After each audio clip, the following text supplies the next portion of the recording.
Good evening and welcome to Gunner Shot. Today we're going to have a strategic outlook for India, a discussion with General Raj Shukla, who's coming back to Gunner Shot after a long time, and that's what he said. Look, you you don't call me, so I have to go elsewhere and speak. Okay, and to that extent, my apologies to you, General Raj Shukla. Welcome Oh, back to Gunner Shot after a long time. you've been busy, sir, doing some very interesting shows. No, I think all of us have been busy doing very interesting things. How are they? And I How are the must. Chinese? How are the Chinese treating you nowadays? Oh, a lot of trolls. Chinese, hell of a lot of trolls. Pakistanis, a lot of trolls. And the Chinese have taken my video and made a transcript of it and put it in one of their hardcore, online media platforms called Guancha. So they're tracking me. They're taking note of what we speak. Yeah, And to that extent, I'm glad that we are making a difference and to everyone. Yeah. sir. Now, to everyone who's watching today, what I'd like, why I called General Raj Shukla, you must understand, I didn't call him to analyze what was happening with Pakistan. I didn't call him, the fallout of many things, because that is something which we can keep handling. We have now entered a phase where, the strategic landscape for India has changed, and it's changing very fast. Just today evening, the central command, in charge of American Army, he said, Pakistan is our strategic partner and a great partner and all that. So a lot of changes are happening. At the same time, there's a Pakistani who's caught in Canada and extradited to America for bombing the Jewish center, and the kind of flip which USA has done, Op Sindoor. That's one aspect of that. The whole strategic scene has changed. Oh, there's a trade war going on out of the blue today. Trump comes out and says we've done a deal with China. They've done a deal with China where and with no one else. This is interesting. Everyone else was dealing with USA for a trade deal for the past 30, 40 days. Out of the blue, China comes and does a deal and it's done. So are they looking at a G2 kind of a situation, much to the exclusion of the rest of the world? The Ukraine war is going nowhere. They're just bombing each other to rubble. And of course, Gaza is going where it is, and there are problems for China. And China has gone into serious, serious internal problems. And the kind of problems which I've not seen for the past 50 years. Let me put it this way. So, whole lot of things have happened, and we've had a short, sharp conflict with Pakistan, who's proclaiming victory after defeat in true Pakistan style. And we have our act cut out. And the good thing is that we've been able to lift over 229 million people out of extreme poverty in the past 10 years, despite all this chaos. And that's more than one Pakistan. That's the important part. That's more than one Pakistan. Pakistan, has got just about 230, 240 million population. We've lifted more than them out. And the last one quarter, which is gone, our growth rate has been 7.5%, the highest and more than expected by any margin all over the world. And this was acknowledged by IMF also. And this has happened when Op Sindoor is on. So I think, and if you look project it a little further, Op Sindoor won't affect your economy. It might affect Pakistan's economy in a very adverse way, but not much to about India. So all this put together, we need a new strategic outlook for India. And that's what I thought I'll discuss with General Raj Shukla. This is something new, something going far ahead. We can cover the whole scenario the way you like, General Raj Shukla. Over to you and all yours. So, sir, I think it was one Sir John Hackett who said that before you proceed to change the world, you must try and understand it. So, in the light of all that you've said, Let's understand what is happening, and then we can discuss what I we think should do. yes. So, so I mean, in the light of what you said, I would say that we are in very exciting times at one level and very worrying times at the other. Why I say exciting is that I have not in recent times seen such geopolitical churn for all the points that you said. Kuruvilla suddenly talking of General Kuruvilla's Uh, CENTCOM, talking of uh, Pakistan. Pakistan as a strategic partner, how they have helped us bail us out against the IS. What good chaps. And Yeah. Neil being invited for the June 14th Army Day parade in Washington, and some rumors that Asim Munir is going to meet President Trump. Asim Munir meeting Trump. Uh, Other talk that the Trump family or the Trump and co have decided that there are vital business interests in Pakistan, crypto, and all that stuff. So these Pakistanis have sold themselves to the Americans. Once again, it would seem to me as some kind of indispensable partner. What they did many years back in geostrategic terms, now business and terror and some issues they have sold. And suddenly, the Americans are showing far greater appreciation than they should be showing the Pakistani. $0.38 trillion economy, $6 billion forex reserves. I mean, an economic doldrums, and yet all this. So this is worrying at one end. We have to keep a close watch on it. The second point that you made, sir, and you've been making this for very long. I have been a little more conservative, but China is in deep trouble. It does seem it's in deep trouble now. And not only the economy, real estate, unemployment, inflation, but what should be worrying for the Chinese? For us, it's welcome news. I think Xi is in political and military trouble. The Wen Jiabao and Hu Jintao, the gentleman that Xi humiliated in that Congress, 20 I party believe. Congress. Yeah. Yes, sir, absolutely.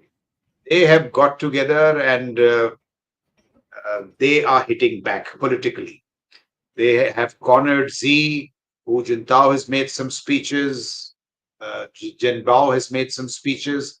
Politically, he has been cornered. Militarily, sir, I'm bad at recalling those names, but two generals who are closest to Xi have been driven to suicide. Yeah. Hiwi One was Dong and Mia. Oh, no. Yeah. Hiwi Dong. And one more guy. I'm forgetting his name. Yeah. and closest to Xi, Z. and the other chairman of the vice chairman of the CMC, I think Zhang Zhua, Zhang Yuxia. who Zhang Zhua, who Xi was trying to, uh, hold or go against. The revolt is revolving around him. He's become the new hero. And five more, including the Northern Theatre commander and the secretary of the CMC, have been arrested. Two plus five close Z loyalists.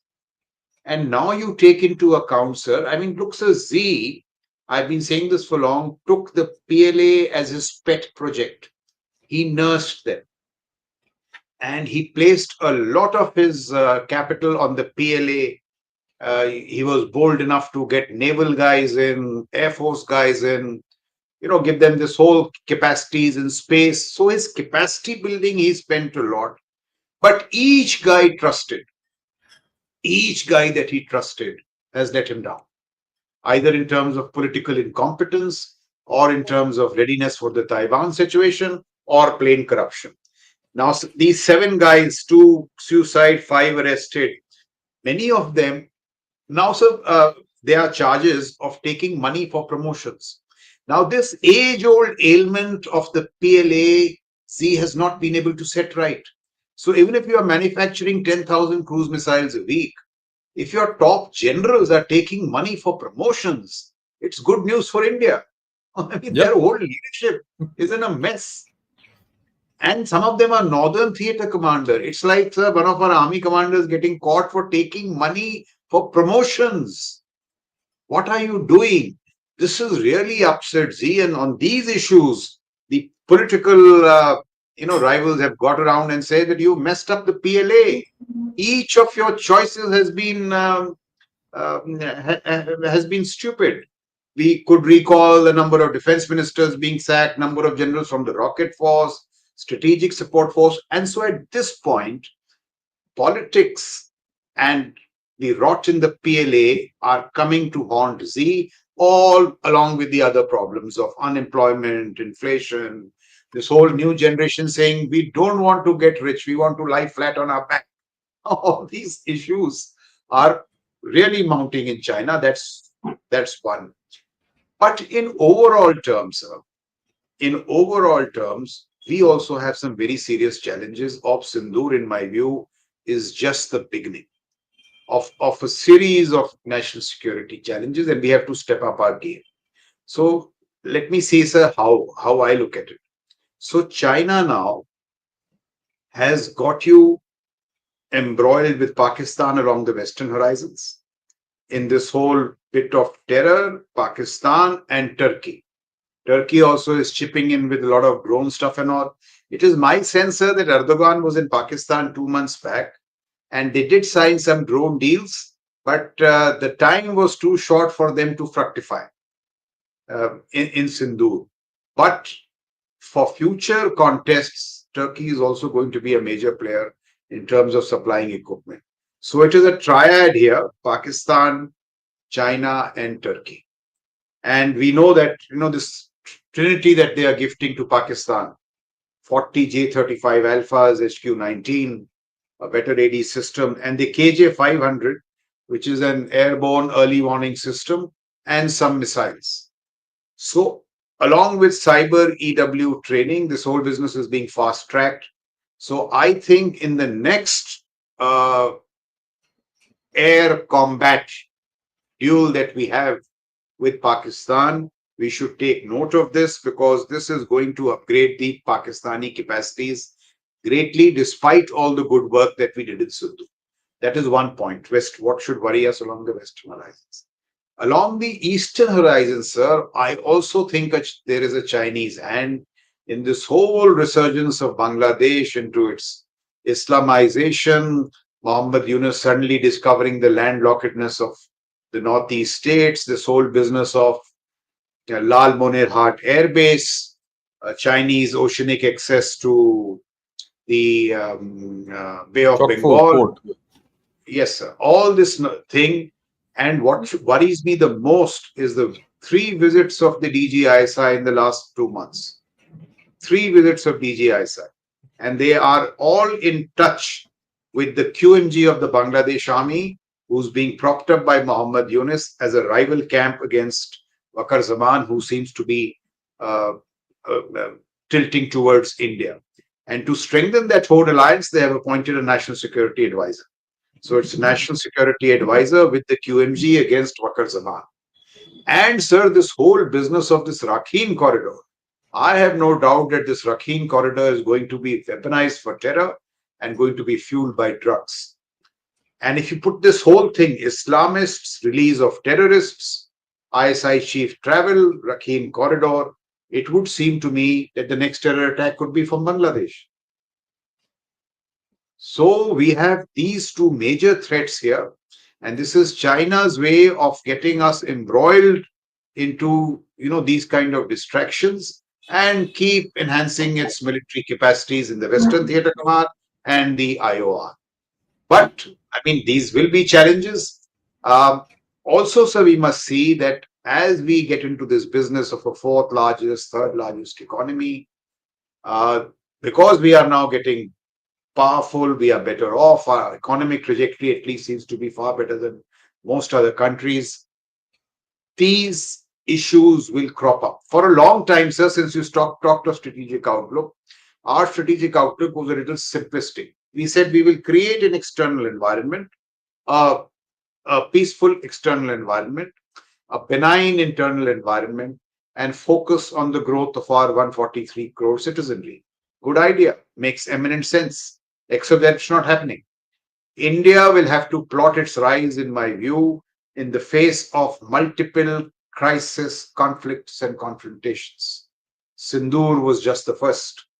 There could be a next one again with Pakistan or somewhere along the Indo Bangladesh border or even with China.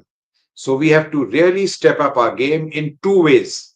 Our instrument of force has to be ready, ultra ready, and lethal. Ultra ready and lethal. And I think we are entering a distinct phase in our history, which I would call a phase of national security. The challenges in national security are clear as daylight, and we have to address them head on. Because if we don't, this journey to Amrit Kal will not be a happy one. And we have to step up our game in national security in more ways than one. So, by way of strategic environment, I think this is what it is. And it also seems to me that today our strategic environment is grimmer than Israel.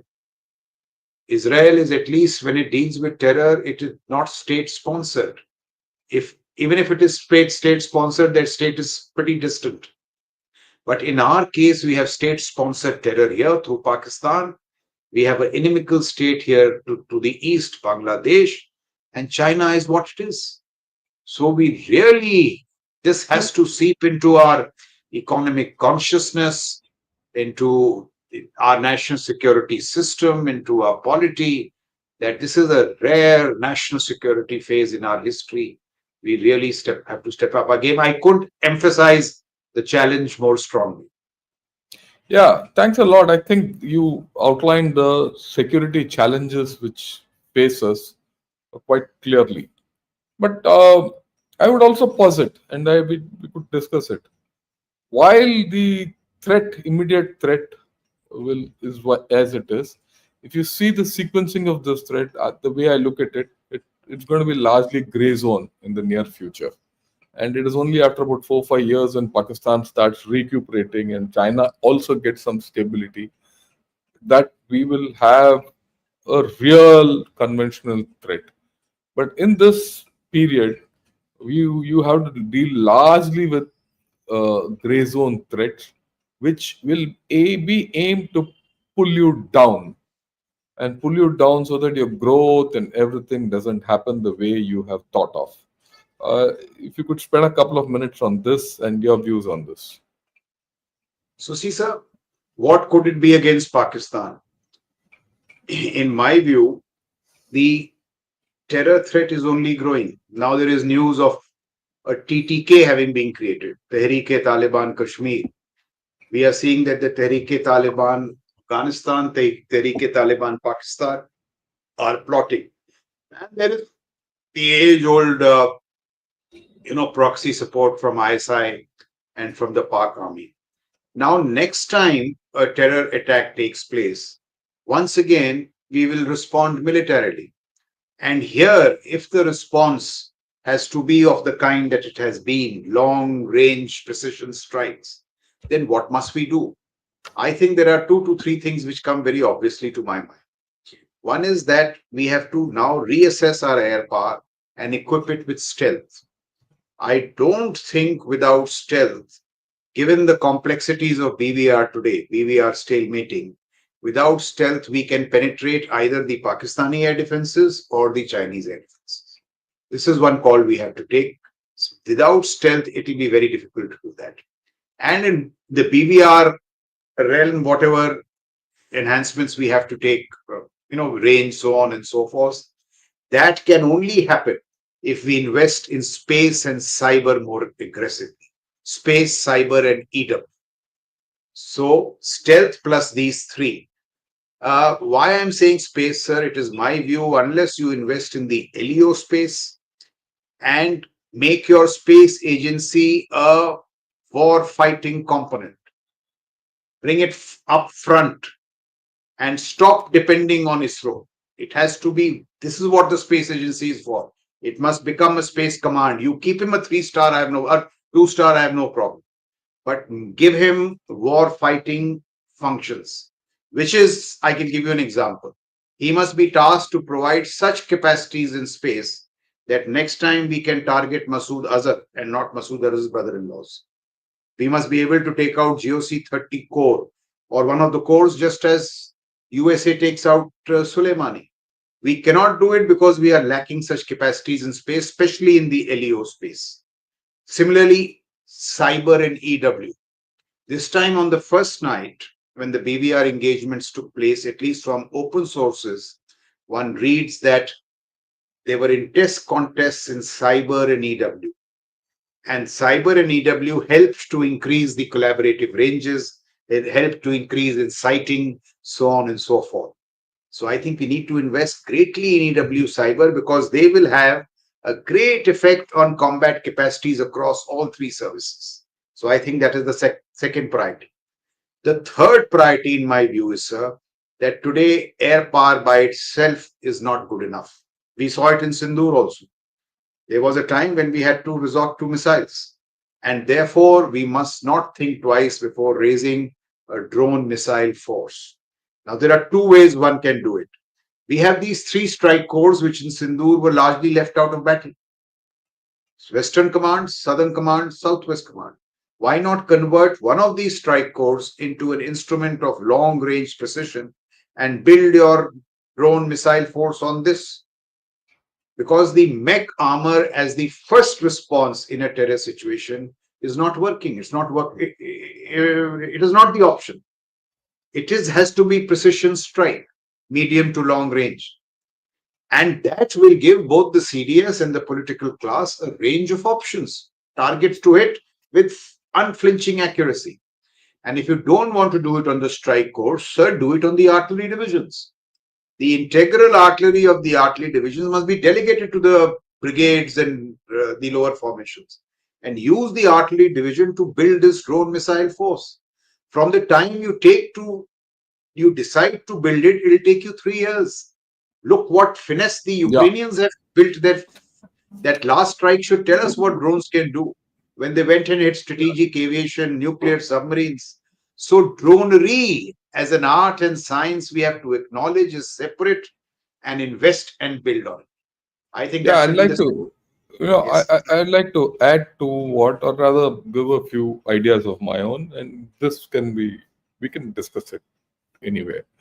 The Yes. thing is that, the moment you say a drone and a missile force separately, you're looking at the organization. And now these organizations which come in will be counter to what your macro organization called the theater command, which you're going into.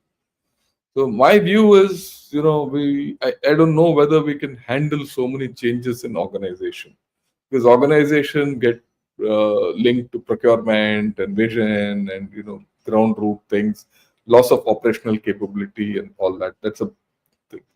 The second idea which you gave, in fact, the thing about expanding the artillery divisions, is a capital idea, because the artillery divisions already have the wherewithal in all these. In fact, I commanded an artillery division. I had all these long range vectors, including the BrahMos. I had drones also, long range, which could go far into Pakistan. So I think that is something which we have underutilized in our system. The concept of artillery division has to change from being just a subordinate force to one of the strike corps to being a strike element of its own. And that will be the strike. Let me explain, and I'd like your views on this. Like you also said, the ability to put aircraft across the border is getting lesser and lesser. And even now, both we had 4 days of intense battle, and in those 4 days of intense battle, not a single aircraft crossed the IB. And all these aircraft did were just deliver missiles. And my way of looking at it is a bit simplistic, maybe, but do you need them? That's the question. Do you need BBR capability? Right? I mean, would you like to have enhanced missile capability with enhanced space capability? Right? Which is a cheaper option and a faster option in terms of capability building and build over the structures which you have. And that kind of a strategic outlook actually gives you the actual strategic capability of handling a non contact battle situation in a far better manner, because the next time Op Sindoor won't repeat itself and you need to have different capabilities. So, your views on this? So very right. So what is the way of doing it? So if I'm the CDS, I will say, this is my Western Theatre Command. So Western Theatre Commander says General Shankar. I will say, next time there is a strike, I want viable options for these targets to be hit.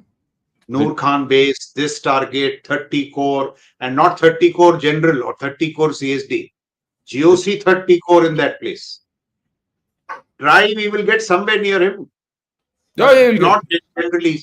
And in a lighter vein, not brother-in-laws of Masood Azhar and Masood and his four wives, Masood Azhar himself.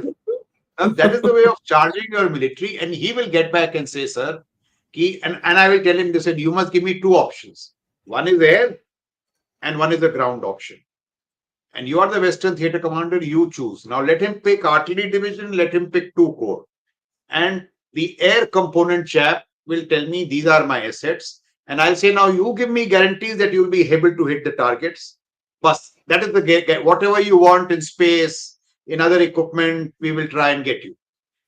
Having said that, I have now got these people, and I talking only to Western Theatre Commander. That's the whole logic of having the theatre command. Now I'm the first person to say that Sindoor was about air power. I acknowledge it. Sindoor was about AD. But what is the Air Force doing now? They are backpedaling on theatre commands. That is extremely short-sighted. So it will be a Western Theatre Commander. Let it be Air Force. Yeah, Let yeah. it be Why Air not? Force. You command Yeah. all the assets. And it's not my headache as the CDS. General Shankar is the Western Theatre Commander. You build your options, I will give you capacities, and I should rest secure that General Shankar will hit this, that time. And similarly for the Northern Theatre. And so, and you, I agree with you, it has to be a better option would be artillery divisions. Uh, so these details can be worked out. Yeah, So yeah. this is as Details far can be worked out. as drone missile force. The third thing, sir, is our AD topology. Akash Tir worked, good news, but Akash Tir is a bare necessity against Pakistan. As I've been saying time without number, you need something like THAAD to intercept surface to air missiles. In the absence of THAAD, you can't do it. Let's have clarity on that. Then you need layered AD of the kind of Iron Dome, Aegis from the sea. So the TGAD and the Chief of Air Staff have to be told, you build an AD structure for whole of India. So this argument that we give that India is too big to defend. I mean, I just told, so tomorrow if Siliguri is hit, we will say it is too big, so we left you out. Can you say it? Just take your mind back to the night of 7 to 9. Could anybody have You said can't. it? So you just, now we don't have $175 billion like the US has to make a big, beautiful, to quote Trump, golden dome. We don't have $175 billion, but we have $25 billion. Let's start, sir, and link that AD with AI, so on and so forth. And this has to be DGAD and Chief of Air Staff. You give me the AD topology structure, we'll see what we can do bit by bit and secure these two things. Yeah. And the third Yeah. thing, All these things don't have to be overnight. There are long sir, term issues. but Yeah, it has to start. thinking, The point that you thinking, make, thinking. sir, point that you make is that what we are most likely to do is episodic nourishment. कि अभी ये Yeah. हुआ सिंधु तो चलो कुछ कर दो. We need to build enduring capacities like a true big power. We have to think like that. It will take 4 5 years. This is what we'll do in the intermediate time. Third thing, sir, we need is technological innovation, for which we need this reform of the IFA system. Nothing against the IFA. The whole system doesn't allow technological innovation. You speak to any startup and he'll tell you that. And if you do that, sir, think, as I've been saying, qualities like persistent surveillance, precision, and all this will come along your borders. All army commanders, GeoCNC RTRAC has powers of 15 crore per R&D project. All other army commanders have 5 crores per R&D project. With all this together, you can give money to these startups, including what's happening with the IDEX. So technological innovation is really the next thing to be done. The last thing, sir, we have to revisit the metrics of our economic statecraft. There is a guy called Aditya Kovaleri. He is an economist, Indian economist, now in Chandigarh. He has written a paper I read it in the Times of India with another Indian economist, and just see what he's arguing, these young minds. He says this whole myth, people have said it earlier, but he says guns versus growth is a false debate.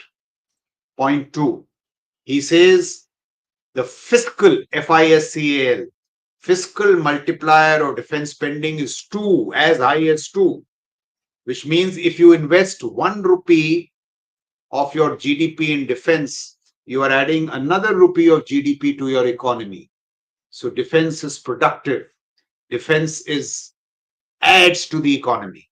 I suggest you call him on your show. And he in turn has quoted a paper in the American Economic Review, which papers don't get published unless they are cross-checked by 50 economists of repute. I am putting the economic facts there to say that it pays to invest in defense. And now that we are entering a national security phase, let's do that. This business of we can't find money is not a fair argument. And we have to build it. As I keep saying, sir, deterrence is costly, but wars are costly.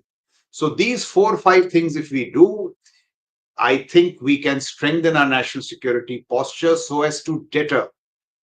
Sir, if Pakistan knows that we have the capacity to take out Masood Azhar or to take out GOC-30 core, he will think 4 times. Abhi is thinking twice because of what we have done. Next time he'll think 4 times. So if we do Yeah, all this, build a technologically calibrated military in this overarching sense, we can surely secure it here. yeah, I completely agree with you. The point you made about economy is, I think, very important, which people don't understand. The economic value of defense. After all, USA derives a lot of its economy from the defense industrial complex, right? And so does China, and so does France. Everybody. France for all this thing, and the defense has great relativity with the civil technologies. For example, aircraft technology is the same. You build a aircraft for the army and or the air force, or you build a civil passenger. It's the same. I mean, one is a In fact, transport aircraft, other, right? So there are a lot of synergies, and I in our think case, yes, after after Op Sindoor, I think there's a whole space for defense exports which has opened up. Defense yes. exports, MRO. I think you put Akansh, up these three most things. exports should Yeah, grow, sir. yeah. Just put these three things together. I think our economy will start zooming. I want your views on that. Just not what one dimensionally to say you put money in economy, you put money in defense, it gives you multiplicating factor by 2. The way I look at it, you put one rupee into defense in with the yeah, you put 1 rupee into defense with a broader viewpoint of correlating it with civil military fusion and also export. I think you get an output of 3 to 4. That's my view. I mean, I want your views on that also. Now, these economists say fiscal multiplier close to 2. So I cannot comment. I'm not an economist whether it will be 3 to 4. But I can generally say that what he's saying with conviction is that the defense spending boosts the economy. Defense spending adds to productivity. Defense spending makes your R&D more rigorous. And perhaps the points that you're saying. And just look at the You know, argument, sir. In India, if we ask our wise people that we need to increase defense spending, they will say, "Paisa kahan se aayega? Humne to develop karna hai." Now, when Trump talks of Golden Dome, you go back to his White House press conference. White House press conference. He says we are building a big, beautiful Golden Dome. It will secure America, but it will give jobs here in Wisconsin, in California, here, industry here. My governors will be happy. Economy will boom. He is selling an economic argument along with Golden Dome. Uh, Despite the deficit, now his whole split with Elon Musk has occurred on the deficit, and part of it has occurred on Golden Dome.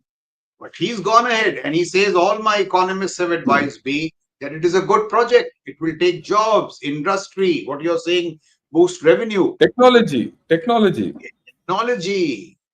Exactly. And technology will never come to the civil sphere unless the same technology also comes to the military sphere. Also enters the defense. So there is Yeah. this argument, sir, we must nourish and we must make it grow, because a false argument has been perpetrated all these years that we cannot afford to spend on defense.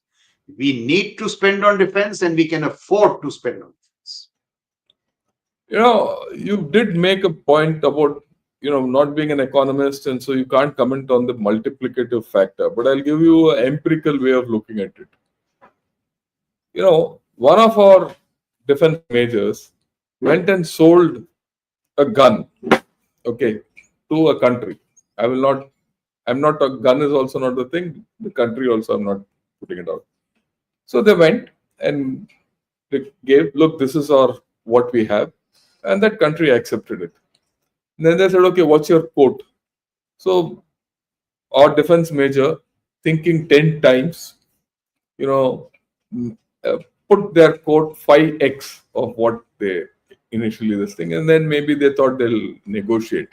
So it went to that country, and that country accepted 5x as it is, without a dimmer, without without a whimper.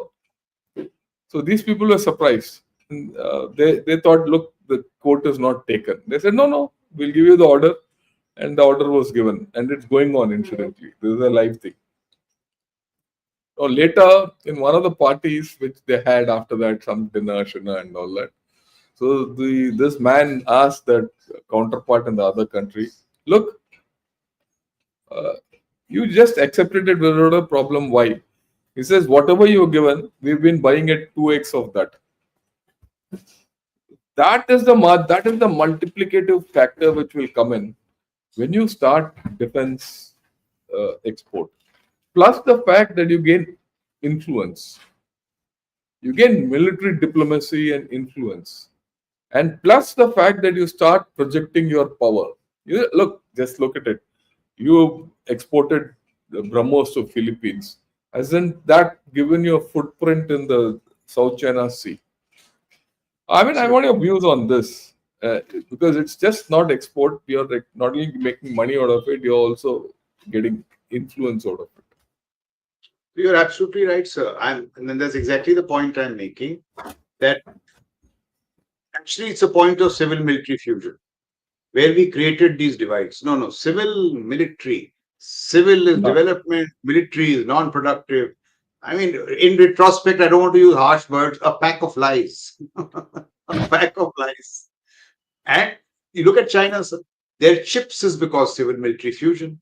Their shipping is because of civil military fusion. So the same company, China Ship Corporation, powers China's global commerce. It also powers China's global navy.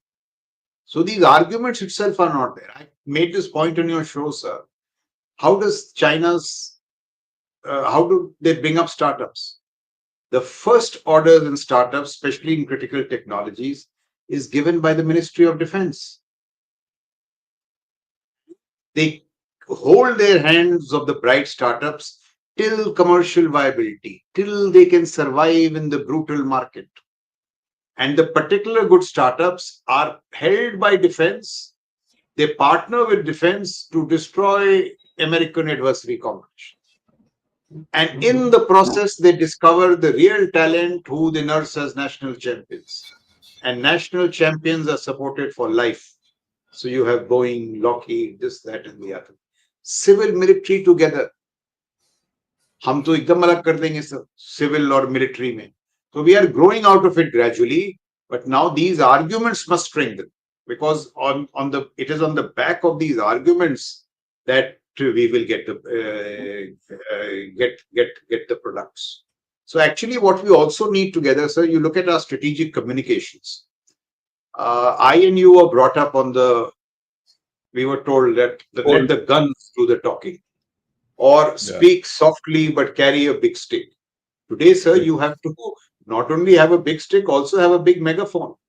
Because if the information domain does not match your capacities in the combat domain, You may win, but the adversary will fill that space with nonsense, as he tried to do. Yeah. And it is surprising, having done so well militarily, he was virtually decimated, sir. On the 10th, he was naked and exposed. Where were his J-10s, J-17s on the 10th? They were scurrying backwards. The HQ-9 was missing. And yet, the narrative in the West is it was a stalemate. The reason is the Pakistanis have infiltrated Western media platforms, Western newspapers. New No, York even Times will, Chinese. yes, they will Even Chinese. deplatform you.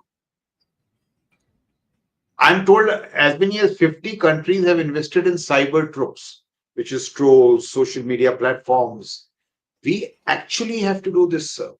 We must have a budget of 100 crores per year on Stratcom, invest in influencers, invest in think tanks who will carry your story. Otherwise, you will do a lot of good work and your story will just not be carried. There's an African proverb, sir, which I keep repeating. Unless the lions have their own historians, the story of the hunt will always favor the hunter. So we do the better hunting, but Pakistan is the clever storyteller. So Yeah, we have he. to.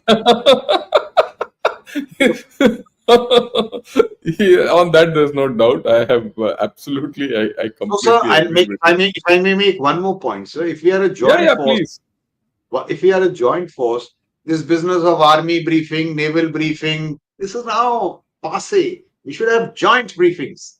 And the CDA should have a DG Stratcom, one of the sharpest minds from the three services, the three-star, who understands all this, is in the know of plans, and knows what to articulate, what to think.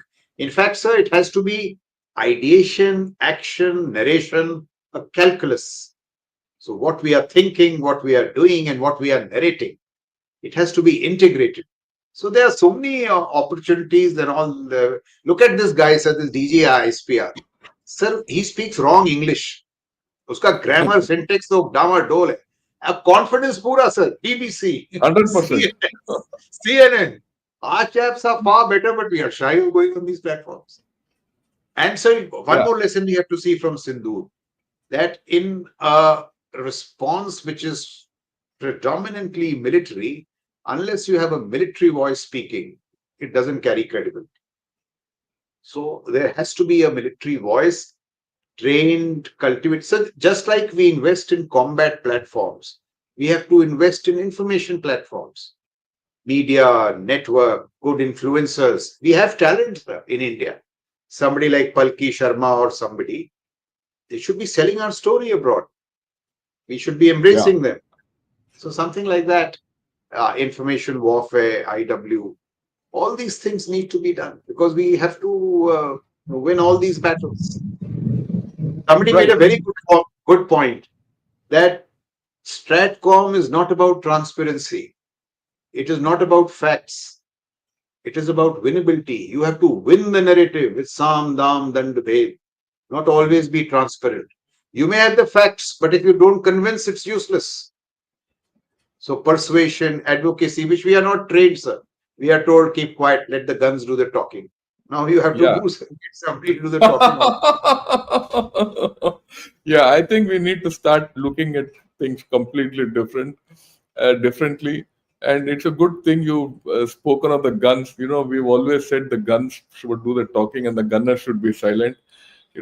Paradoxically, both of us are gunners and we're not silent. We're talking. And this is the new age of Stratcom in many manners, which we have to focus on. Look, I want to touch upon one more thing before I take up questions. With a changed kind of geopolitical issues and the way our historically we've been non-aligned, now we are talking of strategic autonomy and things like that, and our experience of Ops Indoor, where no country came really in support of us openly. Is it time for us to say, okay, we don't depend on anyone, let's do everything on our own? And we go only for transactional relationships, and that's it. So India's strategic community, out of this highbrow intellect, has formed two phrases. One is strategic restraint and the other is strategic autonomy. I tell you, this strategic restraint. You'd recall, sir, part of the parliament is hit. Parakram. We are mobilized for war. During that mobilization, sir, May 2002, Kaluchak happens. There couldn't have been a graver provocation after parliament. 34 Yeah, people died, sir, women, children. yeah, I know Prime, that. Prime Minister was enraged. He says, "Our par ki ladai." I thought, sir, 2 days, so now the war will start. Then what, sir? Hamid Gul and Kidwai do? Nuclear rattle. The same nonsense which they are doing today. Not museum pieces, not all that. Shock waves go to Washington. And Washington thins out its embassy in Delhi, and some Western embassies begin thinning out. Western businesses start leaving. The Indian media, the international community says India is responsible for creating instability. You are threatening war. They forget Kaluchak and all that. You are threatening war. So in a nuclear subcontinent, there is instability. And we say, oh, we are so sorry. So the perpetrator gets away and the victim is guilty. There is a good couplet which says ki zulm wo karta hai, sharmaye hum jate. And this became a part of their damn narrative. And somebody I respect, I don't know what you think of, Mr. Jaswant Singh, says this. He says the purpose of strategic restraint, highbrow intellect, strategic restraint. He says the purpose of Parakram was to contain terrorism without conflict. It's music for the ears for the Pakistanis. Secondly, he says the purpose of Parakram was to assuage the hurt feelings of Indians, which basically means coercive diplomacy and do nothing. And the third point is very instructive. He says, my most taxing challenge was to get my service chiefs to understand the value of strategic restraint. Pakistan says, wonderful, you knock them with terror, they do nothing. Great restraint. Oh, ये इतना हाईब्रो intellect हो गया था sir, ये ammo शमो में भी strategic restraint, strategic restraint, strategic restraint. And the consequences were grim till we reversed it with Sindhu. Yeah, Now, similarly, sir, strategic autonomy, let's just examine it. I've been making this point for very long. You said it today. In 62, all our non-alignment, was almost, it suffered a major reversal when Prime Minister Nehru was forced to write that letter to President Kennedy, begging for everything. 71, we acknowledged that without the Indo-Soviet Friendship Treaty, we would have found it difficult. yeah. So, in all crises, we have relied on somebody. It makes sense. So the strategic autonomy may work in peace. It certainly doesn't work in war. We need partners, which means we have to take sides. Because if you don't take sides, when your turn comes, everybody will No also one will preach to take you. us. Yeah, that's what happened now. That's Exactly. what So happened now. I agree with you. We need to re-examine the metrics of all this. Yeah. So that's a very important point that with all what we're going to do, our geostrategic outlook also has to change. India has to make strong choices, or rather, stark choices, or Start. considered choices, whatever it is. We don't have a choice of not making a choice hereafter, and that's part of our strategic outlook. Okay.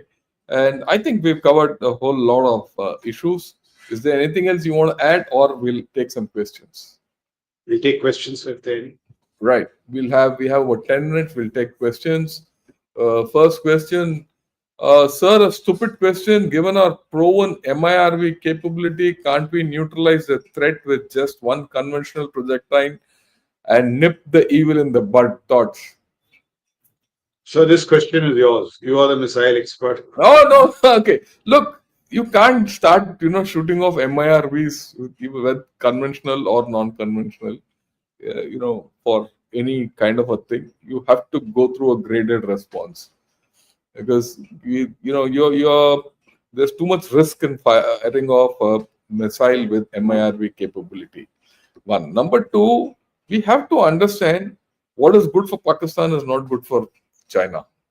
Pakistan is a country which is, just 400 kilometers in depth. So you don't need to fire a MIRV from wherever. Whereas China has a different story.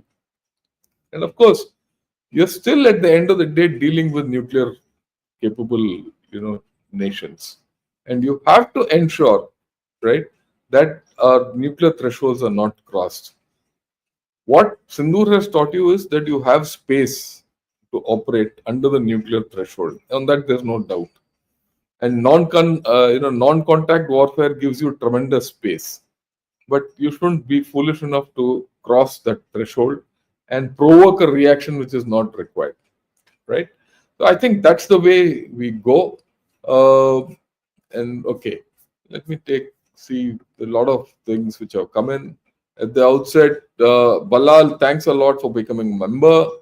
Sanjay Kumar Jha also welcome, and discerning user also thanks for becoming a member. Let me ask. Yeah, Have you okay. got a I like million general. subscribers now, sir? No, no, no. We don't have. I don't have that many. We have grown, but there's more to grow.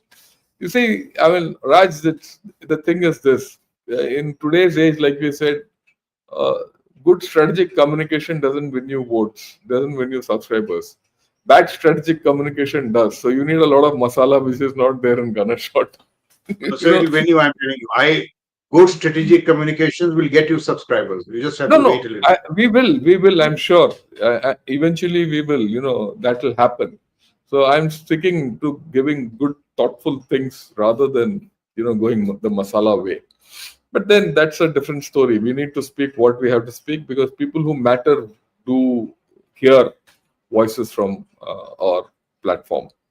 Okay. Since I like General Raj Shukla's view of forging partnership with USA, this will help us getting in technology so that we are one step ahead of China. I'd like to comment on this in the change circumstances. So here, sir, in principle, I agree. I don't think we have very many choices. One source of very great technology is USA. There are a lot of opportunities.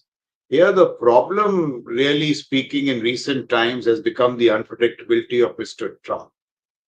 So, US foreign policy, shall I say, in general terms of outlook, philosophy, yes, it has to be the USA. But given Mr. Trump's very transactional nature, his unpredictable nature, we have to proceed on this path with caution and yet look at other partners too.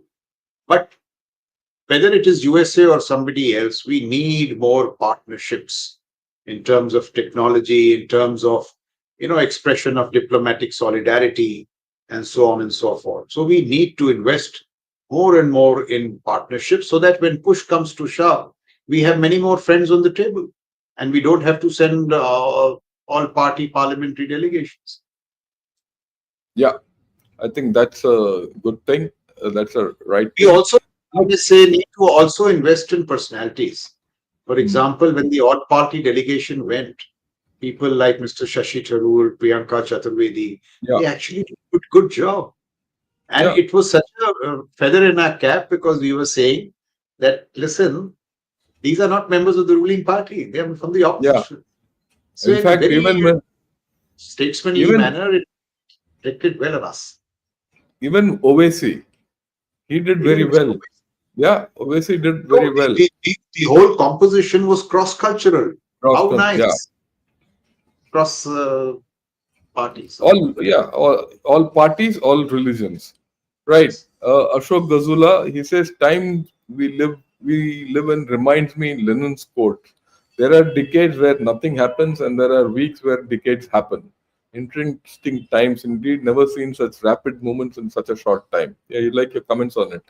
Though I you did agree with make a this. mention of it in the beginning. So I said there are decades when nothing happens, and there are days when decades are happening, or decades when centuries are happening. Things are moving so fast. Just look, so Yeah. 7th to 10th May or 22nd April to 7th May, from some infringement which takes place in your infiltration posture or in area domination. And the conflict rises right all the way to BVR platforms, airstrikes, Noor Khan base, Sargoda, and I recall Kargil. when Air Commodore Jasjeet argued that if you use fighters against the enemy, it will escalate to the nuclear To domain. nuclear. So Yeah. don't use it. Here, air power turned out to be battle winning. Look at this Ukraine strike on Russia. You have drones striking strategic aviation assets with possible nuclear use. You have drones striking the heart of the Russian nuclear enterprise, their triad. So, this whole business of domains, you look at the cost equivalence, it is in disarray, absolute disarray. So, in that sense, the changes are not only rapid in terms of time, they are extremely pervasive in terms of impact. Change is really coming at a very fast pace. Yeah. Change is This is a very coming at a good fast pace, observation. and change is something which we need to, keep constantly adjusting, because that is anathema to the Indian setup as a whole. And that's been our biggest problem, which we have to, overcome. And that's what, the fact what General Raj Shukla was talking about, the IFA structure, the financial structure, and all that. I think we need to do a lot of change. Okay. Ops Sindur is a multi-domain operation and shall continue until the mission objectives are met. It shall be interesting to see how it evolves. Would our enemy comprehend all this? So, I mean, Op Sindoor, and yes, let's put it sir, this way. Has our enemy comprehended what's happened to him? I perhaps he's saying ki, has it been impactful? Yeah. So, my view is, sir, that it has been. I was recounting to you strategic restraint. From strategic restraint, we have now transited to offensive poise. Our instrument of force in Parakram, which was lumbering, a little blunt, has now metamorphosed into an instrument of long range precision strike. It could be better, but this is a major transition. Op Sindoor has underlined the utility of force, technologically enabled, calibrated, but it has underlined the utility of force. And Op Sindoor has called Pakistan's schoolboy nuclear bluff. This business of under a nuclear cover, you could go on a terror rampage. And all these great Western analysts never questioned this piece of nuclear theology. It's great theology. Nuclear weapons are to be used when you face an existential threat. You don't brandish them to go on terror. And West is worried about nuclear subcontinent. West is not worried about terror. So all these issues we have sorted out. In that sense, Op Sindoor is a seminal moment in our statecraft. Yeah. But as we all keep saying, many challenges ahead. We have to keep pace, keep ahead of the change. Yeah. And just to, you know, take a cue from what General Raj Shukla said about the nuclear issue, I think certain fundamentals have changed in the nuclear dynamics between India and Pakistan in Ops Sindoor. Some of these dynamics are not understood even by us, what has happened. I'll be very honest. The arm army on the street and the arm analyst has not understood this. Even in China, even in Pakistan, they have not understood it, nor has this been understood in the West. 3 days back, I did a podcast with reader Arun Sehgal on nuclear dynamics. And that has now started slowly finding resonance with people who really think. And I think we need to spend some more time on this in terms of our strategic outlook, because the nuances of nuclear issues between India and Pakistan, I'm not talking of war, nuclear issues, just issues, is changed. And this outlook of us has to change. Accordingly, a lot of other issues have to be put in place. And I'll leave it at that. If you have any views on this, Raj, I'll look forward to them even now. So, two issues, my view, sir. The nuclear debates in India were led by people like Jan Sundarji, Commodore Uday Bhaskar, Air Commodore Jasjeet Singh. So the Mr. K. Subramaniam, P.R. Chari. So they were very well informed debates. Then what happened? The military, for some strange reason, orders were passed. We will not discuss nuclear issues. Mhm. Then we will not discuss nuclear issues and war games. Then we will not talk about them. When the Pakistanis have their smartest officers going to their SPD. So as General Shankar is saying, Brigadier Sehgal used to write very well on nuclear matters. He still writes. So Brigadier Gurmeet Kamal. So we took ourselves out of the nuclear debate. As a result of which, of late, we have officers who are ill-informed on nuclear issues. So we have to correct this. If you Yeah, we have to. understand nuclear issues, you will be more responsible and yet not foolish. For example, this Hamid Gul nonsense, this nuclear theology has to be questioned. This is no Question. It's basis. gone. In fact, it's been broken with Opsindor. And And, what and the second rises out of this? and the second issue that I wish to make, sir, that this is my view also, that uh, the nuclear world has changed greatly. China is moving from no first use to launch on warning. Look at its arsenal, look at its silos. So we have to look at our whole nuclear paradigm afresh, in my view, in terms of all our postures. I'm not being prescriptive to say this. All I'm saying is that we have to revisit the nuclear posture, philosophy, concepts afresh, with a fresh mind. That we need to do. Yeah, I think so. And a lot of work left in this. Okay. Good morning, General Shankar and General Shukla. Yeah, he's speaking from USA, obviously. Strategic self-reliance is a key and a transition to a blue and is key and a transition to a blue water navy is critical. How does security posture adjust to this transitional phase? Yes, good question. So the challenge is twofold. There is no doubt that Atmanirbharta is the way forward. In Sindoor, we've had some very good examples of Atmanirbharta, perhaps the BrahMos, perhaps Akash Tir, many of our artillery systems. So we must pursue that path and we must pursue it with vigor. But given the gravity of the challenges, we have to look at our critical operational gaps. And those critical operational gaps have to be nursed by means other than Atmanirbharta. As we look into the future in Atmanirbharta, we need to take basic conceptual calls. For example, AMCA. The next generation aircraft AMCA is not happening if you spend with 3 lakhs on your engineers. The engineers who will get you AMCA is you'll have to pay them in crores. So flexible recruitment methodologies for cutting edge military capacities. That's one point about this. The second point, Blue Water Navy. See, this is the real strategic conundrum with us. And this is what the Chinese are doing very smartly. Keep you contained with Pakistan and Bangladesh, grow capacities along the WTC, and the actual pincer will come from the seas. So we really have to invest in our maritime capacities and find the money, see what we need to do. Can there be a symmetric A to AD system? Look at our shipbuilding.